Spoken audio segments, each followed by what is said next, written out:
What happens when a princess known to defeat huge monsters in a spontaneous encounter with a single blow gets abducted? Indeed, faith, resilience, patience, loyalty, and endurance are expected. Our princess, along with her sacred blade, X, whose perspective the story is in and who can talk, are kept as captives to get her to spit out grave secrets about the royal empire. They are visited by Tortura, the Hellhorde Grand Inquisitor. Yeah, her name pretty much gives away why she is currently in front of the princess, but the stuff to happen ahead is going to be a real deal for the princess. Tortura announces that the princess will be subjected to extreme torture till she decides to spill out secrets. This worries X, who calls out how torturing is against the prisoner laws, but poor Sword lacks the common sense to know that demons don't follow human laws. Princess tells him to not worry as she is more than ready to have her loyalty tested. Ready to endure flames and burns, the princess looks forward to what will be inside the box that they brought. But what she never saw coming is a test that crosses all violations and extremes. Inside the box shines a buttery toast. X laughs boastfully at Tortura's great idea, mocking her that the princess is not a child to be enticed by a loaf of bread. But are you sure, Mr. Blade?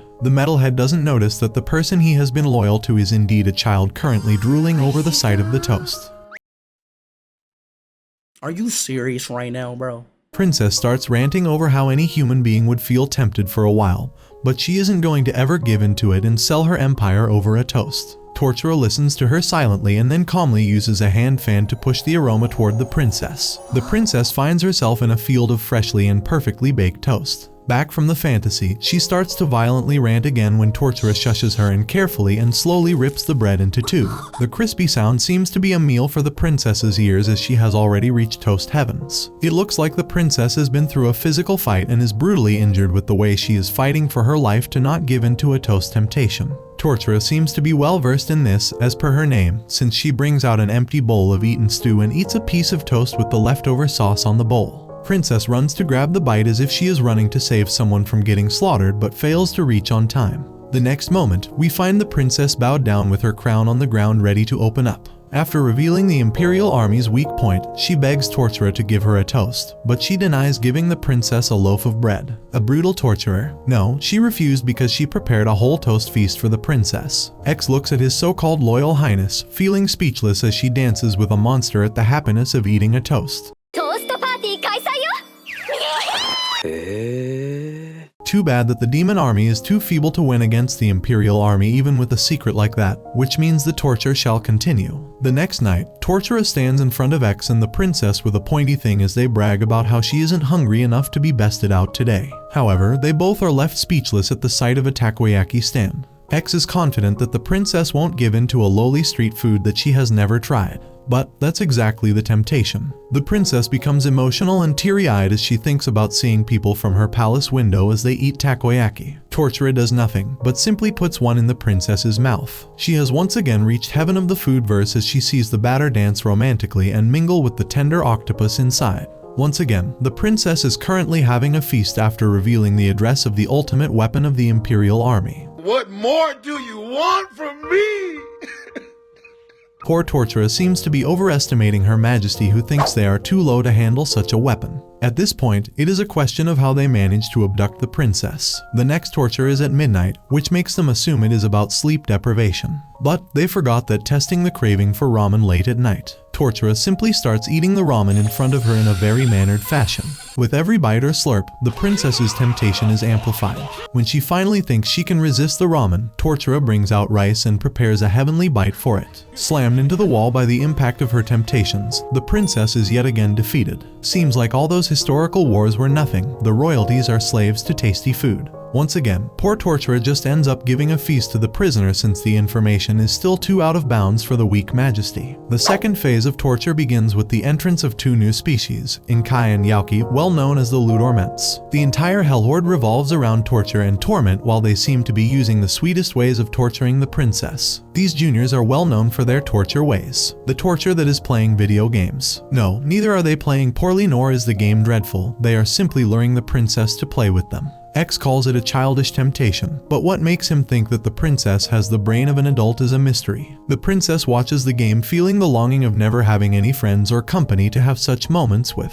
She is offered to play but refuses, scared about befriending mortal enemies and unaware of how to talk to new people. Tortura gives her a controller telling her 4 people can play too. So, X witnesses the princess having the time of her life with the demons. Before they leave, they call the princess their friend and they exchange contacts and socials. Yes, the captive princess has a phone and access to the internet. Seems like a royal would sell the empire for the bare minimum of daily life. Not to mention she didn't even try to call for help. Let's know that all the information is going to be useless and proceed to the innovative ways of Hellhorde to torture our princess. The next night, Beastmaster Kral returns from her mission where she is seen grinning over a burning building. The two expect to be confronted by a dangerous beast, something that the princess knows well how to handle. It is a surprise that the dumb sacred blade and aloof princess still haven't grasped how the princess is being tortured in emotional ways. A small polar bear cub enters the prison from the small holes of the gate and plays with a ball. Even though the cuteness is making a princess fan over it, but she isn't tempted to reveal secrets yet. Kral steals the ball and makes the cub beg her with cute teary eyes wanting it back. The princess is tormented by the sight and is about to call Kral a ruthless beast, but she notices the tears in Kral's eyes. What is the ruthlessness? Kral gives in and apologizes to the cub. X is relieved that the mission was a failure. How on earth is X so unaware of his stupid highness who gave the information just for her loyalty to the cub? Oh, not to mention the grave task she accomplished before was demolishing a building, not harming anyone. The next torture is an outdoor one. The princess finds herself in a hot spring where a giant lady visits her. The lady's name sits well to her size, not much thought to it, she is simply named Giant. They know it is using kindness to make the princess confess, but X and the princess proudly mention how they have never been pampered in their lives and there is no way the princess is going to give in to kindness. Not something to be proud of, miss. Giant feels pity towards the princess at her words and decides to give her a warm hug because everyone deserves to be pampered. What on earth is happening in this torture series? Feeling a warmth like that of a mother, the princess calmly confesses yet again. In response, she is given spa treatment and massage where Tortura finds a new way to torture the princess. She buys Gorilla's March chocolate for the princess, ready to torture her for it. X once again dares to think he knows the princess well and exclaims how she has had such exquisite food that this local junk won't entice her. But the princess confesses to eating such food with her guard during her school days. However, the princess doesn't feel tempted when Tortura starts eating it in front of her. Bold of them to assume Tortura doesn't know the princess by heart. It seems like she knows the princess more than her mother. The princess starts feeling troubled that Tortura isn't looking at the cute pictures drawn on each biscuit and keeps eating them. It feels like she is beheading the gorillas without revealing their faces. So, by the last chip, the princess confesses and happily looks at the big-browed gorilla before munching on it. Looks like this royal brain was so treasured that they forgot to put it to use. A knight named Louch has finally appeared near the Hellhorn to save the tortured princess, yet kindness has left the job. Inkai and Yauki invite the princess to a trip to the amusement park. The princess worries that she won't be allowed to go, but the two tell her to try and talk to Tortura. The princess decides to keep a positive attitude that Tortura doesn't need to refuse. She seems to be forgetting the concept of prisoners and enemies. Tortura tells her she can go in exchange for another imperial secret. But this time X and the princess both are steadfast and refuse to do so. X tells her that the two also assumed it was part of the plan and didn't invite her out of genuineness. However, a text to the princess about them waiting for her at the entrance makes her emotional. While we still wonder why she is allowed a phone, the princess yet again confesses and goes on a friend's trip with her mortal enemies. It is becoming more of a vacation than an abduction at this point.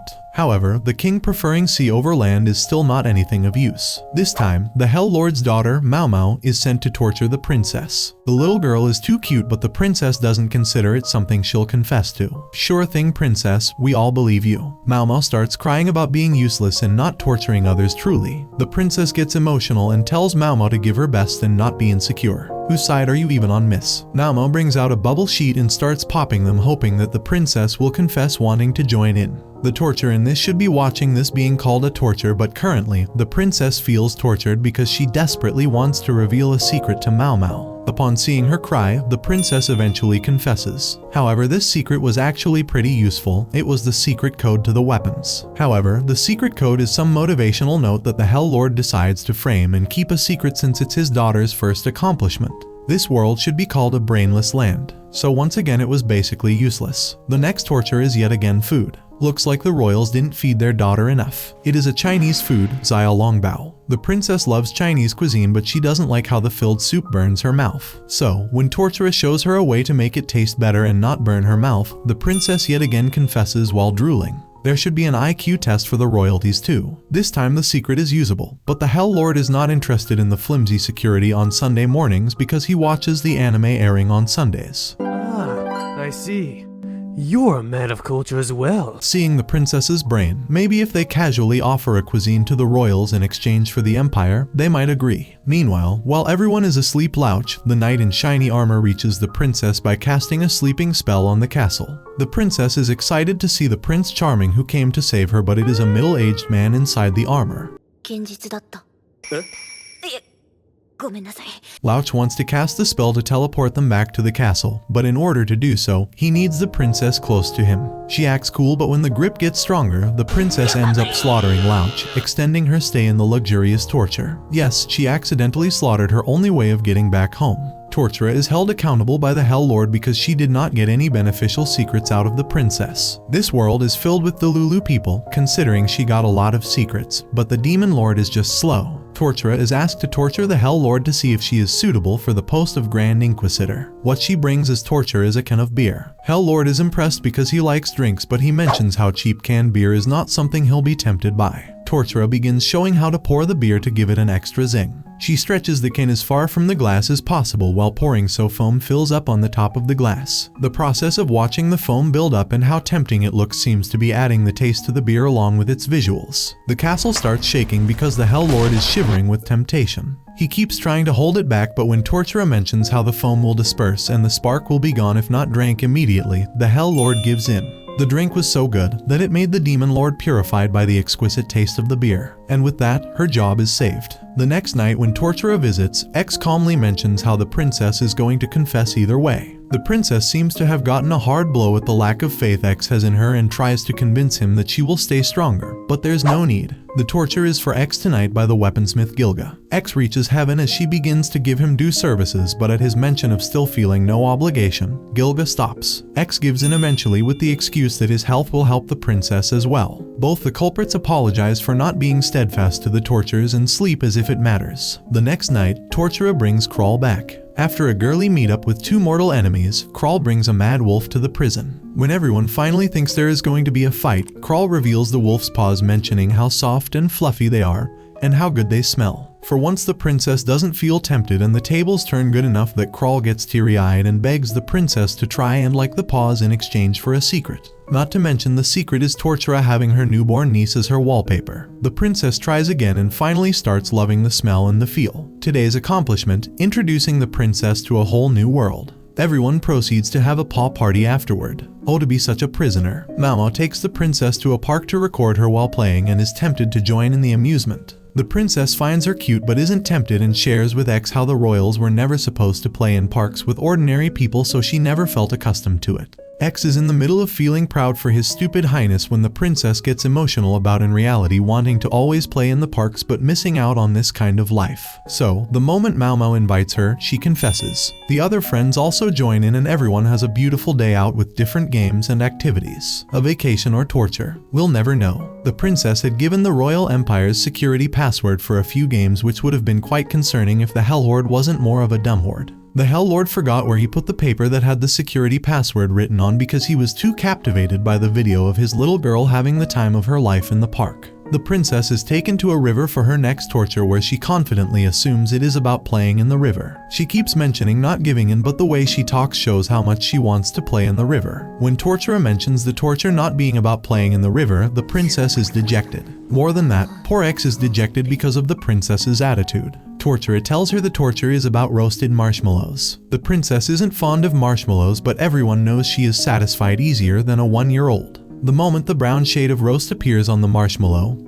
her patience is broken. Thinking she is going to succeed by eating one and showing resilience, she jumps and swallows one of the marshmallows. The next moment, the princess is bouncing around in Marshmallow Land. Back to reality, X has already settled for another spill, but when Tortura offers another marshmallow for a secret, the princess offers to give 4 secrets for 4 more. Tortura seems to be a professional torturer for only taking 1 secret in exchange for as many marshmallows. After this, the princess is permitted to play in the river, but the debrief with the Hell Lord gets Tortura the tough call of getting another secret out of the princess on the same day. Tortura gets dejected at the thought of 2 tortures in one day for the poor girl, thinking her body won't be able to take it. It seems like we're missing some details here. X overhears the conversation and proceeds to narrate to the princess why Tortura looks so sad. Meanwhile, the princess wonders where X's ears are to overhear her conversation. Yeah, that's what's weird in your talking sword, princess. The princess also shudders over the thought of two tortures while X observes her, wondering what kind of straining efforts is she being put into. Not to mention the two of them worrying about how sweet Tortura is to get sad not wanting to torture the princess twice in a single day. Yeah, because that's not what her entire existence is about. Being an angel to everyone except her state, she casually slips up a secret that the king likes to wear briefs. $1 million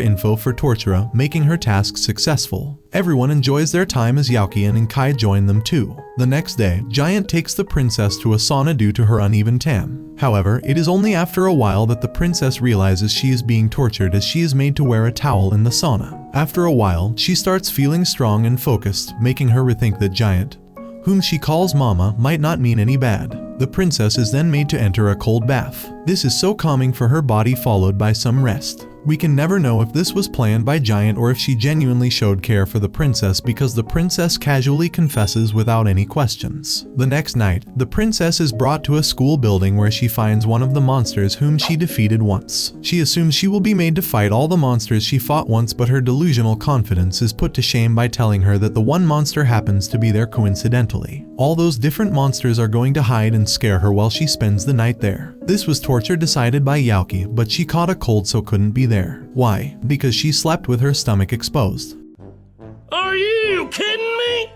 So much for dangerous demons. The princess's care for her dear monster friend sabotaged the only torture that felt close to being something real. The princess confesses before even the torture begins, just so she can visit Yaoki. The confession is about a secret passage leading to the palace. God bless this woman with a working brain. Anyways, once again everyone gathers for sweet moments in Yaoki's room. So much for tortuous times. Malmo has finally been promoted a rank up in the Hell Lord, which makes the Hell Lord beam with pride and ask for any wish she has. Malmo innocently wishes to have a piggyback and stuff and mentions how she always wanted it but didn't ask for it in terms of how he would appear as a Hell Lord. The father inside Hell Lord takes over as he happily gives a piggyback ride to Malmo around the castle. They cutely talk and wander around, after which the Hell Lord asks what other stuff she wishes for. She makes him have a tea party with her, followed by stuff like a horseback ride and all the things fathers do for daughters. Hell Lord seems to be proud of Malmo since her desires seem to be going on and on just how it should be for the daughter of a king. The two then go out in the park where they play badminton, cycle around, play other games, and finally sit beneath a tree as she blows on dandelions. Cute stuff for some ruthless beastie creatures. In the evening, the Hell Lord is about to be briefed about today's secret, but he calls it a day as he goes to put a sleeping Malmo to bed. He looks at a cute picture she drew of the two with the message for him to work hard, smiles, puts it back, and leaves. Well, the Hell Lord forgot to implement what was written on the paper, since the back of the paper had the passcode that was previously given by the princess, and he didn't bother looking for it even once. I'm starting to think everyone in this series is just dumb. The princess and X are playing some word game in which the princess wins and X praises her. She starts boasting about her high-level education and her advanced vocabulary, but what high level was this to not know what to give away secrets for? But a loyal prisoner she is. Tortura comes in with the next torture and picks up a steaming hot iron rod. It begins to seem like a real deal at this point, and X is about to show confidence in the princess, but stops, seeing her shivering. The princess tries to pretend she is all good at the sight of the next torture, but her words don't match her expressions. Her body is shaking with fear of death in her eyes, making X wonder if she has lost her strength in this long captivity. Tortura explains that the torture is some special cheese that she will melt with this rod. Now that's some normal torture. Instead of sighing, the princess starts wailing in relief as she thinks she might die. She then calms down and prepares herself to resist, as if that has ever worked against food and cute stuff. As the cheese starts melting, her eyes start widening and drool starts increasing as per the dumb face O-meter X has about her expressions. Well, yes, she confessed again.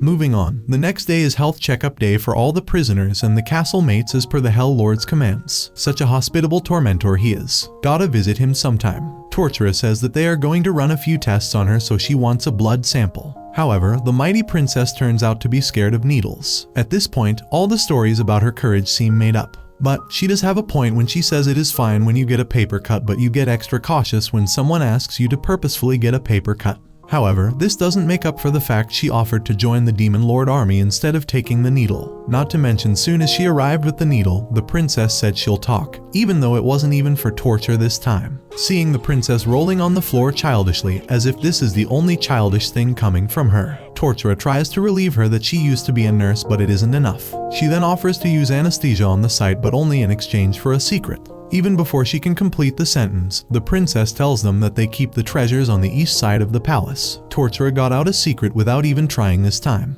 At this point, they can just greet the princess and she'll write them an entire book about state secrets. The sample is taken quite easily, finally calming the environment from the princess's whining. But why does nobody question a blade being sent into an surgery room? That's one casual way of putting X in danger. The next night, Louch is back with a plan that won't involve touching the princess. He wakes her up and tells her that he is embarrassed that he forgot to let go of the princess last time and has come back with a better plan this time. The palace has once again been put into a sleeping spell, and now Louch will cast a teleportation spell that will teleport the living and the objects in the Mana radius to wherever he wants. The princess is ready to go but halts when he mentions how the objects and living cannot travel together, so her clothes will be teleported before her. Louch mindlessly starts casting the spell while the princess stands there questioning how she can be with no clothes on in front of him. She tries to stop him, but he is too focused, which relieves her that he won't notice her. However, she soon realizes that wherever she is teleported, there are going to be people awaiting her and they will see her stark stripped. As her clothes start dissolving slowly, she panics about the various scenarios and eventually does the same as before.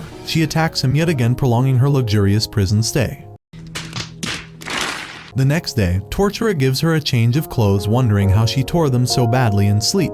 What's concerning is how Mr. Sacred Blade didn't wake up once in those two scenarios, not even when he was used to push Louch away. Talk about the perfect hopeless duo. The princess is surrounded by two cats, Callie and Snowball, at the courtesy of none other than Crawl. The princess is so lost in their cuteness that she is randomly about to share a secret till X stops her. At X's mock of her giving into cuteness, she decides that she isn't going to do so today. Well, she does that every day. Where are the surprises? However, Crawl has come up with an innovation. Snowball likes to sleep in laps, and the princess has been sitting upright since the time Snowball fell asleep, and now her legs are numb. The only way to move is to wake Snowball up, and that is barbaric for the princess for some reason. The princess is ready to show resilience, and she might have endured it if it wasn't for Callie rubbing on her feet. So yeah, she confessed again and then played with the cats. It becomes to the point you realize she rather snitch on her kingdom than to wake up some random cats. Tortura gets to know that the Hell Lord has called it a day earlier because he needs to be there on time for Mau Mau's field day, so she decides to go and cheer for Mau Mau. Oh, and also take the princess along because she is the royal guest. The next day, the princess and X prepare to cheer for Mau Mau while Yaoki and Inkai cheer for Inkai's little brother Insuk.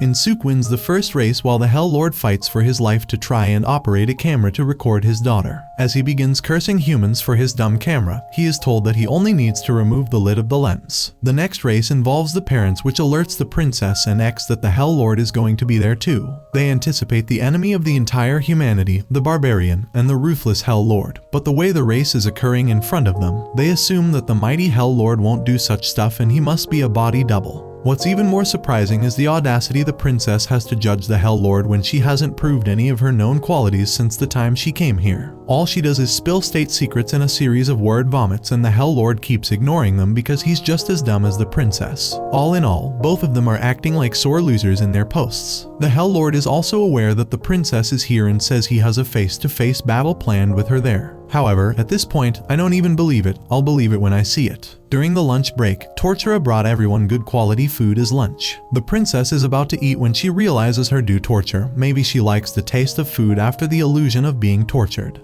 However, the perfect Hellworm does not overwork its workers and its prisoners, so the weekends are off of any torture or tasks. Everyone then munches on the perfectly made food by Chef Tortura. The princess analyzes Mau Mau and her family in the perfect spot and is surprised at how much the Hell Lord's body double is invested. The poor demon might wish to get swallowed by the ground upon hearing that he doesn't look terrorizing enough. In the next race, the subordinate decides to operate the camera for the dumb lord. The Hell Lord is excited because that is when the duel with the princess is going to occur. Just when you think that things are going to get intense for once, the Hell Lord narrates that Mao Mao's chit is going to get someone whom she likes, and when Mao Mao chooses him over the princess, he will win against her. Yes, that's his duel. All those violent battles, injuries, and loss of lives were useless. This is how real battles occur. The princess is also delusional to think that she will be chosen by her, and how it will be interesting to have the enemy princess in the middle of the field by the Hell Lord's daughter. However, Mao Mao grabs a hand completely unexpected to the two of them, something that should have been pretty obvious. Mao Mao dragged her mother ahead, breaking her father's heart that she prefers her mother over him, but he gives himself fake excuses that Mao Mao cared about him being busy with the closing speech. Yes, sure, mister. But let's not ignore the fact that Insuke is driving a whole damn minivan to the ending line, and a kid was asked to handle a holy blade, which is X, and carry it to the end.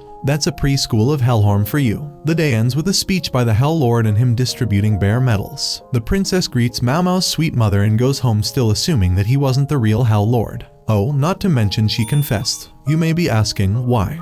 Why? Why? Why?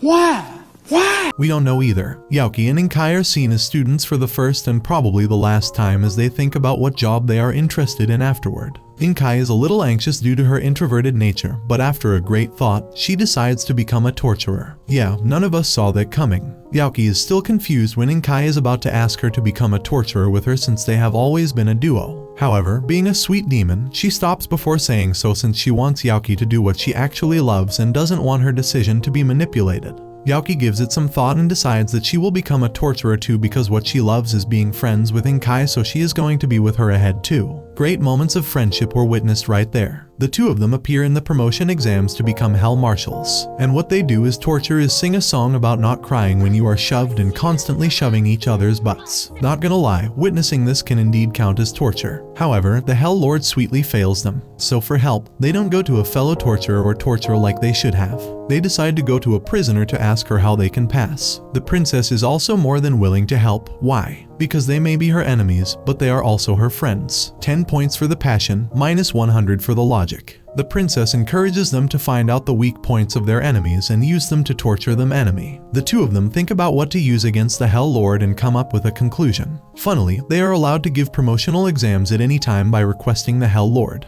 The Hell Lord stares at them blankly, questioning why the two of them came up with the same torture, assuming this time he will pass them. But the next cue brings Mao Mao to join in their weird shoving and singing. This gets the Hell Lord on the edge of his seat, and the girls tell him he can only join in if he reveals a secret to them. The Hell Lord exclaims how he loves the opening song before the last battle in an anime. He then happily joins in the weird thing they are doing. One hell of a Hell Lord he is. The princess wanders around with Ms. Giant, whom she calls Master Mama because she is that stupid. After a refreshing bath, the two go on a walk for ice cream. Giant tells her how fun walking is, but the Royal Highness doesn't have the leisure of walking freely. The two take a different route and walk to the store while talking about stars and engaging in sweet conversations. Not to mention the princess had already caved in for the two previous tortures. Coming to the next one, Harm Marshal Vanilla Peshuts, the well-known vampire, has volunteered for this one. She believes that torture needs to be something that terrorizes a person, makes them scared, trembling, and fearing for their life. Hence, she takes the princess on a roller coaster ride.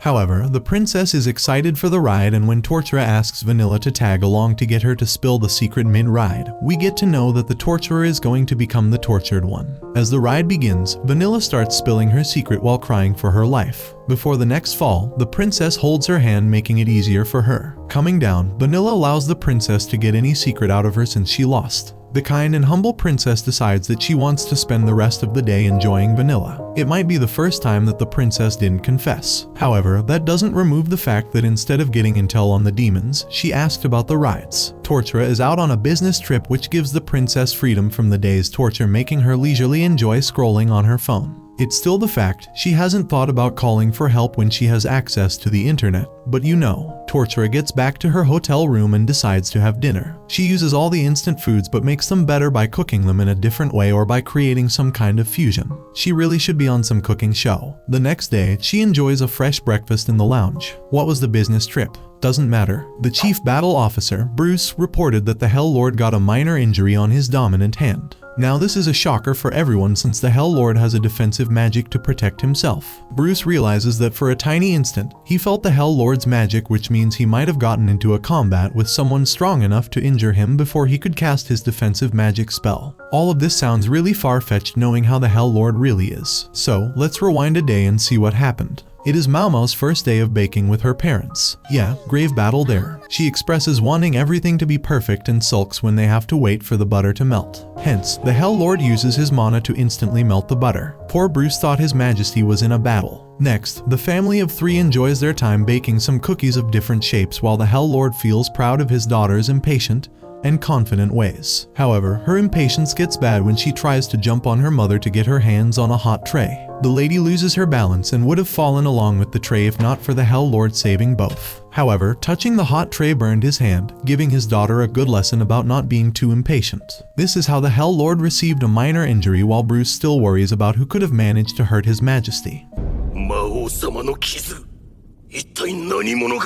Crazy world. Tortura is back for the new torture, but first, she hands the pouch having a gift from something Mao Mao baked. The princess is delighted at that and wants to taste it right away. What is this dynamic? The princess is fond of her mortal enemy's daughter. However, Tortura tells her that she needs to get over her torture session first and then she can enjoy the munchies later. X is also confused at all this, but who cares for the blade with a tiny bit of rationality as compared to others. Tortura brings out the tea explaining how she got to know the princess used to enjoy tea parties when not in battles. The princess confidently laughs that it is indeed true, but she only used to do it as a facade to maintain connections and is fond of cola and lime. She keeps blabbering until it slips that she might want to have tea since it's been so long. Yeah, X, we agree she needs to stop digging her own grave. Tortura is perfectly brewing the tea, but the princess decides to eat Mao Mao's cookies to keep herself from giving in and to show more resistance. Yes, cookies to avoid tea. The genius she has is too concerning. Blabbering yet again about how the cookies are delicious, it slips her mouth that now something warm to drink will perfectly complement it. The princess assumes that the barbarian Tortura had it planned all along, which isn't true. Tortura wasn't aware that the pouch had cookies, so as X said,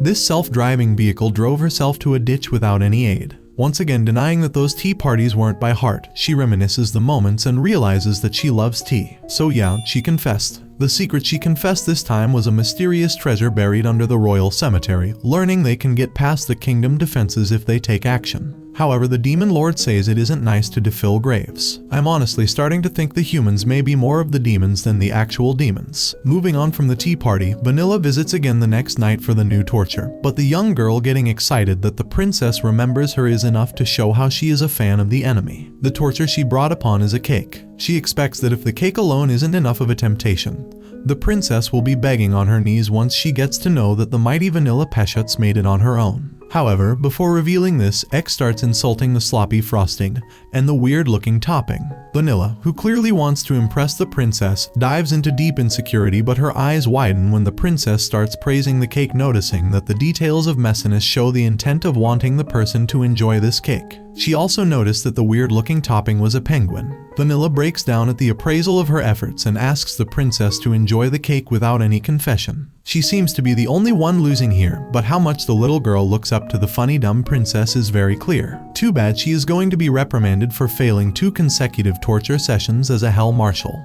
The next torture is at a beach. The princess has to compete against Inkai and Yaoki in a beach sword battle. The rules are simple. Whosoever's balloon on the head pops first, loses. If the princess wins, she will be granted whatever she asks for, even her freedom. A long shot by Tortura though, because the princess is confident about it because it is a sword-related thing and for once we can trust her words. Inkai and Yaoki are also confident as they are the undefeated champions of beach sword battles in various tournaments. Seems like they do everything except for what they are supposed to do. Inkai and Yaoki run forward with great tactics that could confuse and fool others, but right when they near the princess, Inkai is brutally defeated already. Inkai is surprised that she really is the commander of her army. Now it may sound offensive to the princess, but she never showed any commanding and resilient traits like that of a battle commander. The princess shares the perfect anecdote where her knight gave her sword training. The training involved circling the sword and then running to touch the tree. Whoever wins gets the knight's desserts. Yep, she thought it was a good story to show how well she had been taught. Yaoki is left alone, but she calls out the rules being popping the balloon and not necessarily using a sword for that. Yeah, not like the game is literally called Beach Sword Battle. Yaoki brings out a water bazooka that shoots 45 water bombs at once. But it doesn't matter. You can't even see the princess's hand moving as she dodges all those. It is nice to see her show some skills for once. Tortura is tortured knowing she misjudged the scenario and needs to do something about it. Her alter egos, the devil, the politician, the writer, the revolutionist, and everyone tell her she needs to do something about the situation even if she sets the rules that the opponents will only be in Kai and Yaoki. So, just before Yaoki is about to get defeated, Tortura brings a lot of opponents including Giant, Mad Wolf, Mad Kaiser, Mau Mau, Crawl, and everyone else. The princess gets excited and starts dodging everyone. When Mad Wolf pops Yaoki's balloon, the game turns from being against the princess to being all against all. Everyone starts chasing each other around and trying to pop the balloons, forgetting the torture and the main aim of the game. The princess walks back to her cell at night with her balloon still intact and sleeps after getting tired from a long day of fun, conveniently forgetting she could have gotten her freedom from this game, and she did win too. The same night, Louch is back. This time he is confident that he won't repeat the same mistakes and will save the princess. However, with lightning, the Hell Lord stands behind him questioning what he is doing here. Louch gets cautious and starts attacking the Hell Lord. He keeps attacking in vain since the Hell Lord stands there perfectly fine, constantly questioning if he is lost, how is a human here, and how he heard Louch when he was coming back from the release of an actor. Louch assumes that the release thing is some code word since no demon would be interested in the release of actors. Bro doesn't know the reality of Hellhorn yet. Cherry on top is that he doesn't know that he is standing in front of the Hell Lord. Louch throws a huge attack, but of course, the Hell Lord is not affected by it. However, the impact caused the edge of the cliff to weaken and break, the edge that Louch was standing on. The Dumbo White Knight is about to die when the Hell Lord saves him. Louch questions the reason, so Hell Lord tells him that his life matters as much. What a considerate devil. Moreover, the Hell Lord noticed the emblem from the Mobile Cavalry Soul Cross anime on Louch's armor. The Hell Lord has the same emblem, and since no one else ever noticed this on Louch's armor before, he gets excited too. The two of them bond over their liking for animes, and Louch tells himself that not all demons are his enemies, and he should keep in mind that only the Hell Lord and his army are the real monsters he needs to fight. Boy, are you mistaken. Louch goes back saying that he will visit some other time. The night goes happily for the Hell Lord since he also made a new friend. Vanilla is playing memory games with cards in her room as she thinks about how good she is at this game and how she doesn't need any friends to play this specific game. It is clear how much she wants friends, and of course, the social butterfly princess is who comes up in her mind at the thought of friendship. The next night, Vanilla reaches the prison cell with the excuse of torturing the princess into being tempted to play cards with her. The princess had played cards a lot during her training, but she wasn't tempted. However, it soon becomes clear that Vanilla wants that and needs a friend. Being a nice girl, the princess shares the secret that she also used to pretend that she didn't need friends, especially after being betrayed by one. However, she soon realized that she also wanted friends. This gets Vanilla emotional as she accepts her need to, and the two then play cards. The Hell Lord gets to know the secret and is glad that the princess got to make friends, of course, because he did too. This time Crawl brings a dog to lure the princess. The princess is confident that Crawl herself made her a cat person, so this is not going to work. It is embarrassing to see the confidence the princess still has in herself after being a constant failure since her abduction. However, when Crawl makes her play fetch with the dog, she starts finding it cute, and it gets harder to resist when she has to see the cute puppy eyes begging for more play and the dog lying and expecting belly rubs. The obnoxious comments about not getting too attached to animals during their expeditions soon turn sad because she actually always wanted to get attached to them. And yet again, the princess confessed to cuteness, something she keeps saying she won't do. This time the princess draws a map to the hidden passageways of the Empire. But yet again, the Hell Lord doesn't do much about it because the undercover agent Dark Ninja Geku wants to quit his family job to pursue his passion for making picture books. The Hell Lord is extremely supportive and lets him go. The princess is dancing with pandas in her cell when she realizes she is in a dream. She can see Tortura and others but is aware of it being a dream. She thinks that she can succumb to all she wants and eat whatever now that she is aware of it being a dream. However, during her sleep, Tortura visits to wake her up for the next torture session, and already finds the princess confessing in mumbles during her sleep. She should have weighed her sleep talking when succumbing to sleep. X is panicked and Tortura is confused, but when the princess praises X and expresses her liking for Tortura in her sleep, they both calm down and move on. Late at night, the princess wakes up and realizes there was no torture session. She confidently snarks that she won this time and went a day without confessing. I think she is the Royal Highness to the Empire of Embarrassment. That night, the researchers lost control over a spell resulting in everyone in the Hellhorn becoming a child. When Tortura visits the next day, the princess is confident that she is not losing to a child. Yeah, she never lost to Mao Mao. Tortura was allowed a day off, but she wanted to test how capable she was of torture as a kid. The princess is amazed at her passion and expresses her support by saying she will make sure to give in.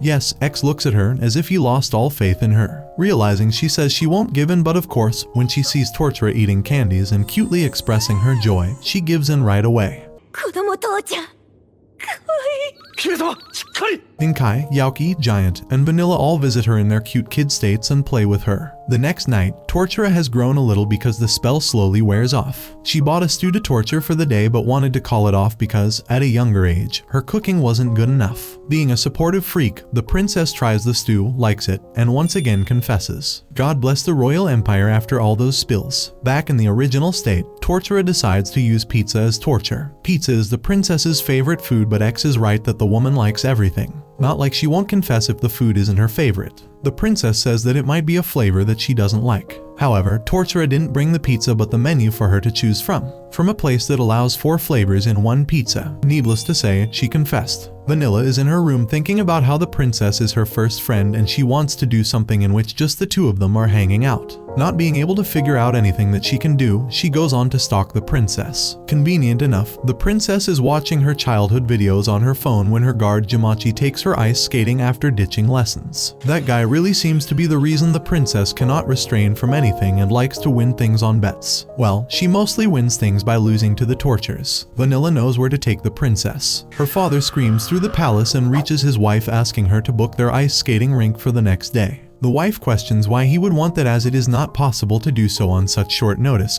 but he tells her that it is because of the words of their daughter. He tells his wife with extreme shock and pale face, of course because he is a vampire, that Vanilla wants to hang out with her first ever friend on the rink. Now if you think the father is being dramatic, think again because Vanilla's mother throws her cup away and runs maniacally to get the ice rink booked no matter how much loss they face. Vanilla chooses her best dress and reaches the rink only for the princess to assume it is a part of the torture sessions. Vanilla wants to deny it but doesn't dare to do so. She dejectedly enters the rink to tempt the princess to follow her too. However, the desperation to hang out with the princess made her forget that she didn't know how to skate. She loses her balance and regrets not being able to tell the princess that she wanted a simple hangout, and braces herself for the cold hard impact of the ice. However, the princess hurriedly gets on the rink and swiftly saves her. Talk about a heroic save. This also means that the princess has lost the bet. Vanilla starts crying but still chokes before saying that this wasn't a part of the torture. The princess for once figures something out, and just to make her feel better by telling a secret about Imperials being good at ice skating. The princess, X, and Vanilla spend the rest of the day enjoying ice skating. The next night, Tortura notices that the princess and X are not well and cancels the torture. They give her good food, as if it wasn't happening before, a futon, a TV, some meds, and a lot of rest. In fact, the Hell Lord allows her to keep the futon even after recovering. The next day, the princess and X are perfectly fine, but Tortura seems sad. There are going to be personnel transfers in Hellhorde and she doesn't know if she is going to be transferred. Upon knowing that this could be potentially the last torture session, the princess gets emotional but then tells her to bring it on since she won't give in today. Tortura brings everyone else too since they could be transferring too. Unfortunately, we never got to see what the grand torture session held. Fast forward to the next day, none of them got transferred and things are supposed to remain the same. Oh yeah, she did confess though. Now, out of nowhere in the middle of the series, the Princess, X, and the Hell Lord got reincarnated to a parallel world by a strike of lightning during a basketball match. The Hell Lord, being an anime fan, knew he needed to defeat the bad guys to go back, so when he woke up 2 hours before the princess, first was the horsemen demon minions that he slayed easily. Next was some annoying lion speaking how the demon lord's minion was only level 15, while he is level 100, but of course he got Chris breezied before he even made any moves. As he ventured forth, he came across the almighty dark agents that was level 5000 and defeated them. And as he reached the demon lord, which was level 980,000. What even are these unbalanced levels?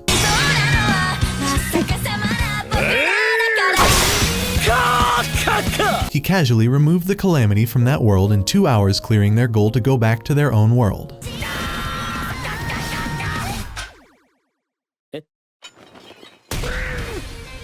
Saying that after seeing their evil ways, he couldn't let such bad people exist anymore, as if he isn't a whole demon lord himself. And yeah, the princess and X still think he is some strong body double and not the actual Hell Lord. Poor guy. As they return, they decide to continue their game of basketball where they left off, and of course, the princess confessed. Why did she confess, you may ask? At this point, we don't even know. Many moons have passed since the Imperial Army went to war with the Hell Horde. Exams, a sentient sacred blade passed down in the Royal Empire, finds himself imprisoned with his master, the princess. The next moment, Tortura enters the cell with the Dharma, threatening our princess to reveal the Royal Empire's secrets, or else they will have to subject her to full-blown torture. The sacred blade reminds them that the laws regarding prisoners of war prohibit the use of torture. However, Tortura doesn't care, as those are human laws. With a slight grin, Princess announces that she would never give in to their torture, no matter what happens. Having said that, Tortura opens the Iron Maiden, being thrilled as the torture is about to start.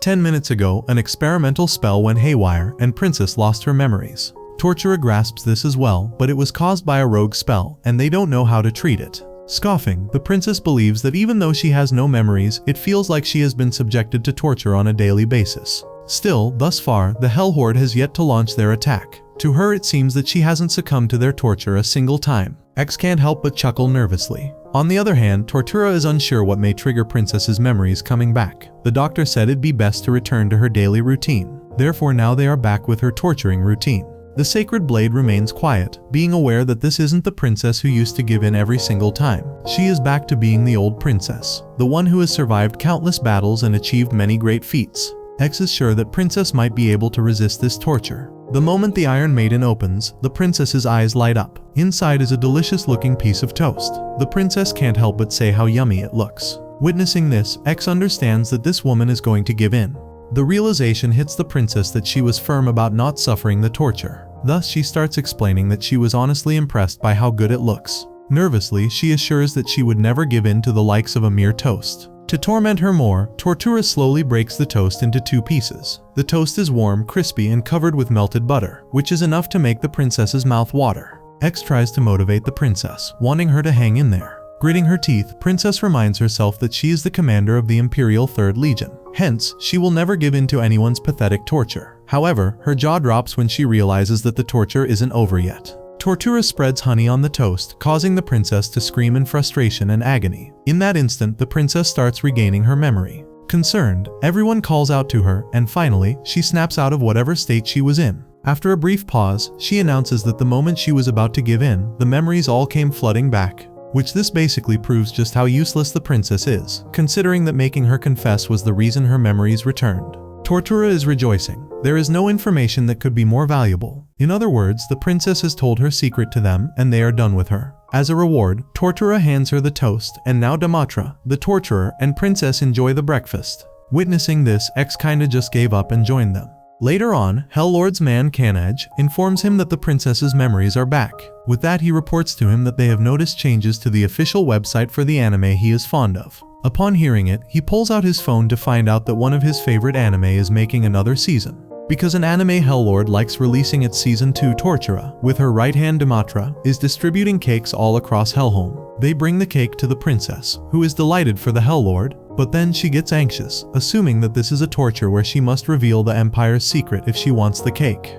However, Tortura clarifies that this isn't torture, and the cake is actually to celebrate, which she just accepts, because at this point, why question food from the Demon Lord himself? After setting the table, Tortura places candles on the cake, and the princess wants to blow out the candles. Yet Tortura demands to know an imperial secret if she wishes to blow out the candles. With a smirk, she makes it clear that the cake isn't torture. The cake itself, that is. Instantly, she lights up the candles and starts singing. Panic slashes across the princess's face as she is aware that she will miss the chance to blow out the candles if she doesn't yield to the torture, before Tortura stops singing. At the same time, X motivates his master, assuring her that she needs to bear this until the song ends. He admits that it must pain her, all things come to an end, though she is mentally losing it at this point. Even so, the princess grits her teeth and keeps up with her trembling body, due to the fact that just a little longer and she will reign victorious. The song ends, and the princess is on cloud 9. She actually endured it for the first time in forever, or so she thought. She forgot that the candles don't get blown out until the song's over. There was no point in enduring it while the torturer was singing.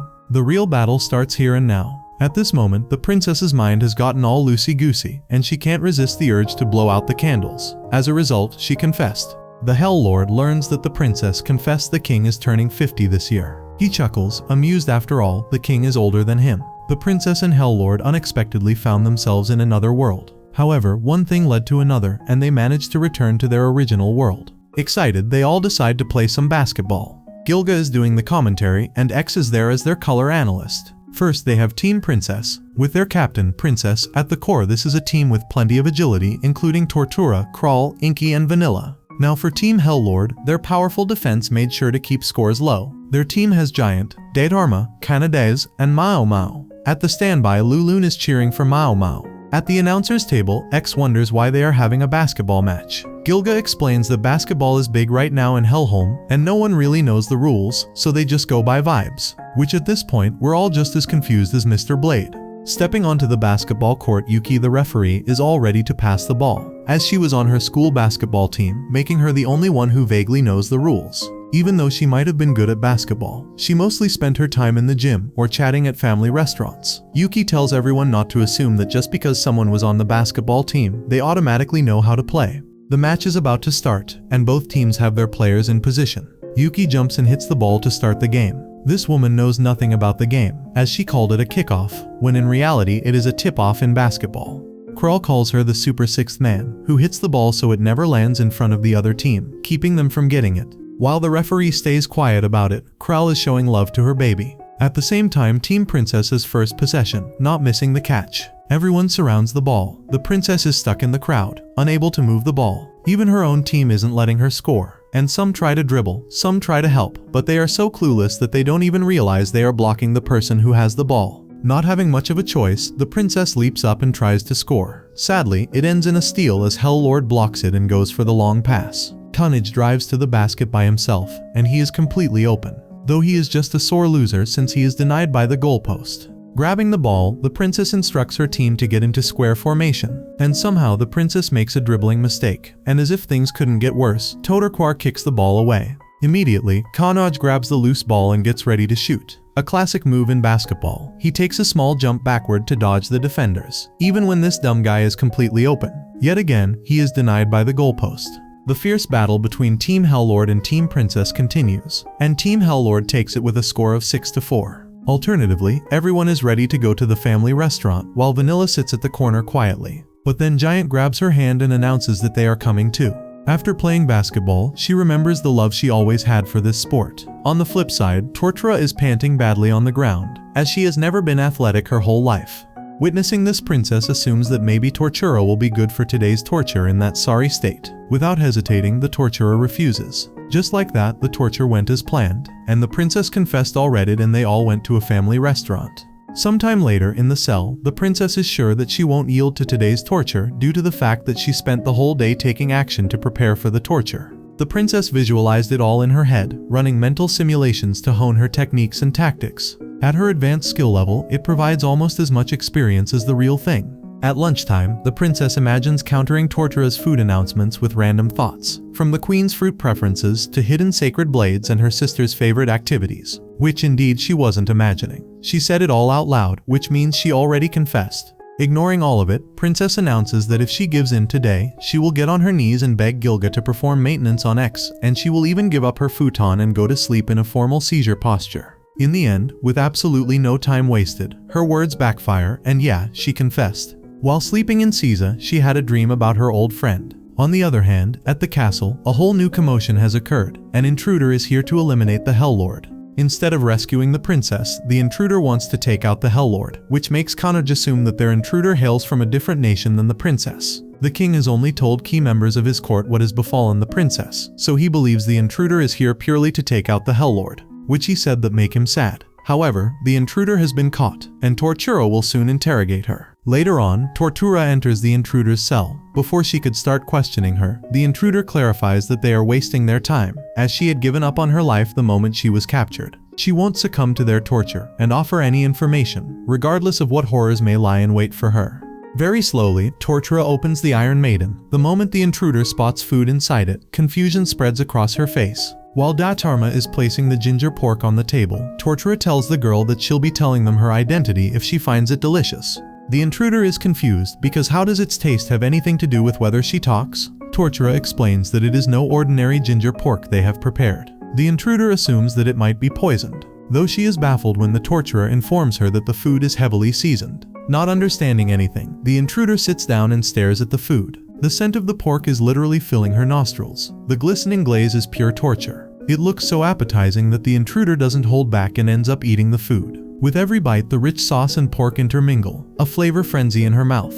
While the taste still lingers, torturer places hot piping white rice on the table as well. Without giving it any second thought, the intruder eats the rice as well like a madman, which gently envelops the frenetic flavor. Just like that, the useless intruder confessed. In the giant hall, in front of Helllord, the intruder confesses that she is Sakura Heartrock, an assassin from a small nation to the southeast. In the past, she failed one of her missions, which ruined her reputation, as her target was well trained. The plan was to befriend the target, then eliminate her when she let her guard down. However, Sakura got a little too close to her. The biggest plot twist is that her target was the princess herself. Even more surprising, the old friend the princess was dreaming about earlier was none other than Sakura. Now keeping that aside, Sakura spent a great time with the princess, which led her to hesitate at the very end, and she couldn't finish the job properly. After disgracing herself long ago, she finally received orders to kill the Helllord. Sakura knew that if she got caught, she'd be dead. Thus she asks the Helllord to make it less painful for her now that she has confessed everything. She even mentions that she enjoyed one last delicious meal. Helllord understands that this girl has resigned herself to her fate. Hence he offers her to serve in his army. These words leave Sakura dumbfounded. Sakura will receive a probationary period at first, where she learns on the job from Tortura. On the other hand, in the princess's cell, Inky and Yuki are there to torture her. Today's torture is metal puzzles. Scoffing, the princess declares that she will never surrender to a child's toy. Yet Inky is confident, as they have all sorts of metal puzzles now that are trickier than they look. If she takes apart any of the puzzles she brought today, it's the princess's win. Upon taking it in her hand, our princess tries to solve this puzzle. Conversely, X laughs like a maniac, bragging that his so-called highness has received the very best education from a young age. Hence this toy will take her no time at all. Rather than taking it apart, the princess keeps breaking it. Inko gives her another one and explains to her that she has to separate without using force. Once again, the princess breaks it, leaving Inky anxious. The princess can't do it since she accidentally puts her strength into it when she thinks that these puzzles are way too fragile. All she wanted to do was play with them. Instead, she just ruined them, which leaves her guilty. Even Inky feels down as she wanted the princess to feel how fun it is to solve these puzzles. Abruptly, Gilga enters the cell, announcing that in this case, they just need to make a puzzle that can withstand her strength. That day marked the start of Inky and Gilga's quest to make a metal puzzle. In search of a metal that could withstand the princess's mighty power, they ventured underground day after day, mining for ore. Forged with Gilga's masterful technique, the first prototype of their special princess-resistant metal puzzle was ready, but unfortunately it failed. The days passed with repeated attempts and failures. Through repeated setbacks, Inky found the strength to go on, thanks to the bond with her comrades, and at last the moment arrived. They finally made a metal puzzle that doesn't break at all. A few days later, Inky, Gilga, and Yuki are back in the cell for the torture with the metal puzzles. Curious, the princess grabs it and starts pulling the metal pieces apart, so focused that she forgets everything else. When she is unable to break it, she puts such an immense amount of energy into it, yet it doesn't break, leaving everyone stunned. Annoyed and frustrated, she starts punching it and even grabs X, unleashing the royal flash technique. Which makes us all question, if she had all this power all along, why is the slow princess even still a captive?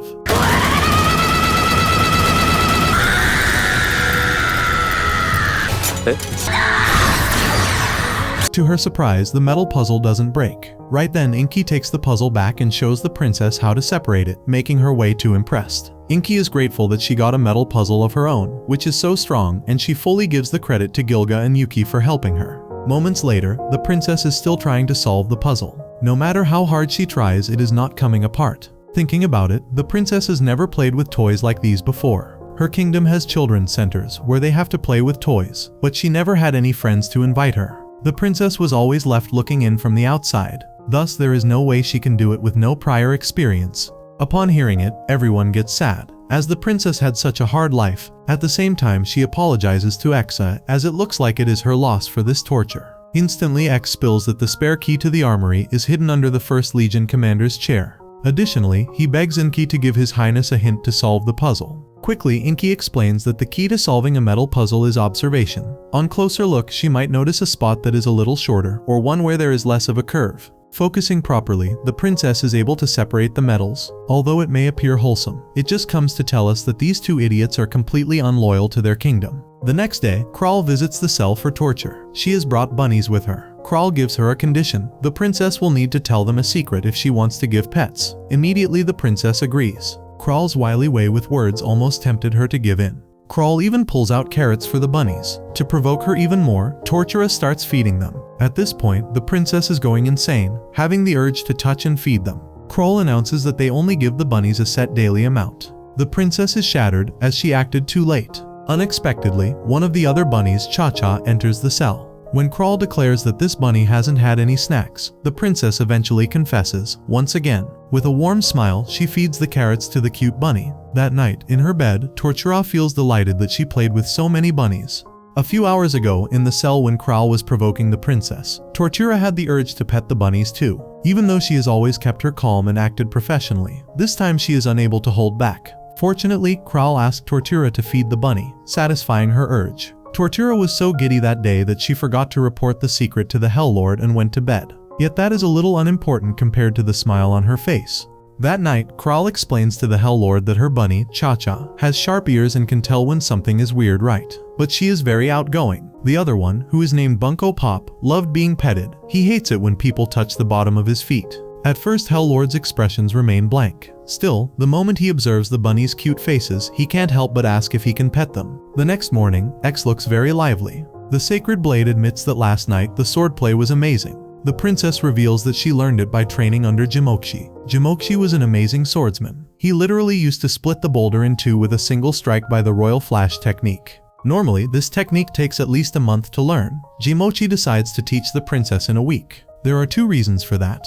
Firstly, he expected greater things from her as a leader of the Imperial Army, and learning to do this in 1 week should be a trivial task for her. And as for the other reason, the Royal Empire has allotted them 1 month's time. Therefore, if she masters it in a week, they can relax for the remainder. The funny thing is that the princess actually managed to master it in 5 days and then goofed off for the whole month. The next day, Excalibur sits alone in the prison. Since it's Sunday, the princess gets to have a torture-free day. Meanwhile, the princess roams around the city with Enki and Yuki. They reach the arena as an arcade game catches the princess's eye. Yuki comments on how it has lured the princess in. On the other hand, the princess assures them that the prize is too easy to win.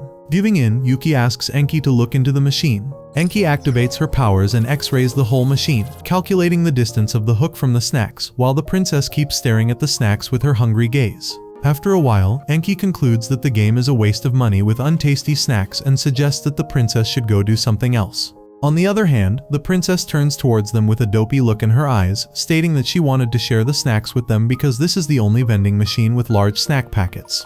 Both of the demons give in to her generosity, making it their goal to succeed in this mission. The princess puts the coin in and starts operating the machine's hook, while Enki guides her with the position. Suddenly, she tells her to stop the hook over the snack. The three of them hover over the glass machine as the princess presses the button. The hook grabs the snack and the three of them hold their breaths. But soon enough, the snack falls down as the three of them yell out a disappointed scream. Suddenly, the princess remembers something and asks about Torture's whereabouts. Yuki informs her that she had gone for lunch with the newly hired girl. Torture and Sakura finish their bowls of soup, letting out a satisfied sigh and start moving on. Sakura asks if she regularly checks out restaurants for her torture research. The other girl proudly nods as Sakura admits that it is real education from her side. Sakura then asks who is the person she is currently torturing. Torture smiles, adding that it is confidential information, but she will tell once Sakura has done her training, and adds how her current target often wanders around with hellhounds, so she might have caught a glimpse of them before. Sakura wonders who this target could be, but letting someone be captured by Hellhorde would harm Torture's reputation.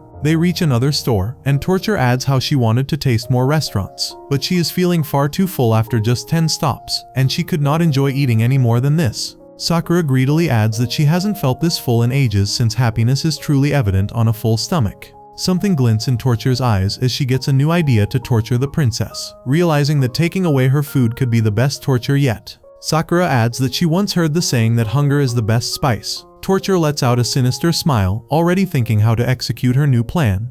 The next day, the cook gnomes ask in despair if her idea is raising the odds of torturing by leaving the princess hungry. Torture stands stiffly, saying that this is her best idea yet. The gnomes point towards the hungry princess, telling Torture to look at her and how she has been waiting for her breakfast and that it is making her drool a little. They let out a sad whimper, but that did not shake Torture in any way. The wife gnome points out again, saying that the princess looked excited, but now she is looking confused, trying to find her breakfast. Torture leans in to look at the princess, looking all over her food. The husband gnome lets out a yell again, saying that the princess is looking sad and now she is in complete distress. Torture notices the evident changes in her mood as the gnomes keep yelling how the princess is looking completely dejected. Both of the cooks admit that they are powerless before Torture. Suddenly a sad growl erupts from the hungry princess's stomach, which finally moves Torture's heart as she quickly orders the gnomes to quickly cook something for the princess. The cooks happily run towards the kitchen to make something for her, while Torture thinks that she was worried about her technique going well but completely forgot about something important.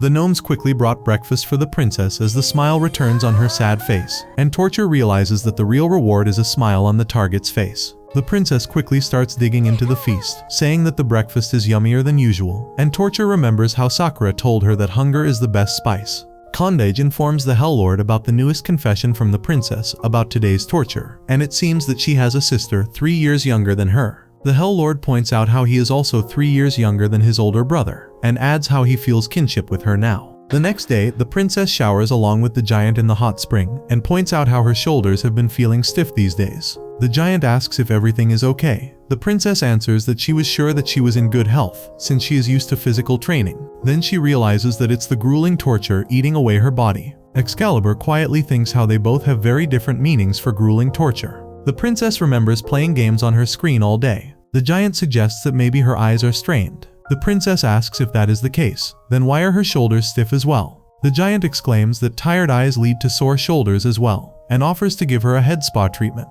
Now the princess lays face up in a sink, thinking that the spa sounded fancy, but the giant is only shampooing. Suddenly she starts feeling so good that she thinks she went up to heaven and came back. The giant starts to massage her head, then the princess starts to feel ticklish all over her body and exclaims that the water is neither hot nor cold, it's almost pleasant. The giant then applies pressure on her pressure points that will relieve her, and the princess keeps making the comfy face. Excalibur keeps exclaiming to the princess to not make the comfy face that much, before it's too late, but the giant had other plans. The giant gives a massage for stiff necks and sore shoulders that makes the princess make the comfy face, and the meter hits. Excalibur screams to not give her this much comfort. At one point the princess feels too relaxed and starts to feel her blood pressure flowing. She suddenly gets up and exclaims that she is now ready to fight the Hell Lord, and there is no way she will give in for today's torture. Excalibur also adds that for a second it was worried, but now the Hell Horde doesn't stand a chance. When Yo-chan and I-chan are passing by, they see the princess. I-chan says excitedly that the princess looks more energetic than usual.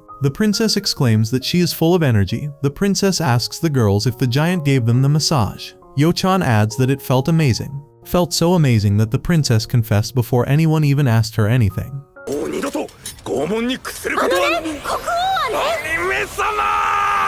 When Kandage claims to the Hell Horde that their prince didn't like the Sancho pepper, the Hell Horde starts laughing, saying that he likes its delectable flavor. In fact, he loves it so much that he adds a lot of it and then starts to laugh again. When Kandage worriedly asks what he does when he overdoes it, the Hell Horde replies that he just grins and bears it as it is. Meanwhile, inside the torture cell, Mao Mao arrives to torture the princess. When Excalibur asks the princess why she is so excited about torture, Excalibur realizes that the princess's old enthusiasm is back, and she won't fold easily this time. When Mao Mao comes out from the bag with a new torture snack and exclaims that she really loves it, she raises her hand with a cookie box in it. She adds that it's a cream sandwich cookie. The princess adds that she's happy about the snack. Mao Mao gets excited and says there will be a special way to eat these cookies. She shows her the method on how to eat the cookies. First, to remove the biscuit layer and add the other cream filling and make it a special double cream cookie. But in her mind, the princess was defeated brutally. The princess never expected such hard-hitting torture from Mao Mao, as her usual tortures are cute, lacking bite like always. She was completely caught off guard by Mao Mao. Her legs were shivering as she was about to be completely defeated by the torture. Excalibur exclaims in worry that she has taken so much damage, but she can't give up now. But suddenly, the princess hears something like a waterfall flowing. When Mao Mao says milk always goes well with cookies, and in a second the princess is attacked again by Mao Mao, as hard as the roar of a dragon. Excalibur worriedly cries out how the princess has yet again taken the damage. Perfect torture unleashed by Mao Mao-chan. Was it the growth-bearing fruit, or she liked the snack? Both seem like coincidence. However, this leads the princess to surrender to this unbearable torture. Upon total surrender, the princess manages to say these words only. She looks sad in the eyes as she goes to hold Mao Mao's small hands. Tears dripping from her eyes, she exclaims and thanks Mao Mao for being born in this world. The Hell Horde drops a tear from his eye as he couldn't believe how fast they grow up. The next morning, her alarm rings as she is fast asleep. She turns off the alarm and is still asleep. Excalibur orders her to get up as it's time for her to wake up as usual, but instead she holds Excalibur and touches it so it will stop. Excalibur, upon seeing this, adds that he is not an alarm and can't go off because she stayed up all night playing video games with Yuki and Enki. Still at the back, Excalibur keeps reminding her to sleep in time. At 7:45 she puts her bedding away and brushes her teeth, but today she hasn't left her bed at 8 pose. It's time for her daily exercise, but today she is still on her bed. The truth is, she never does any of this. She says in her mind to do it, but still can't get herself to do it. At 8:15 it's time for her breakfast. This time she really wakes up, as she always wakes up for breakfast. The gnomes bring her breakfast every day. She continues to put her bedding away, cleans her face, brushes her teeth and gets ready to enjoy breakfast. She says the prayer and digs into the food, as it happens on a daily basis. That concludes the anime recap. As always, if you enjoyed, let me know down below and I'm out.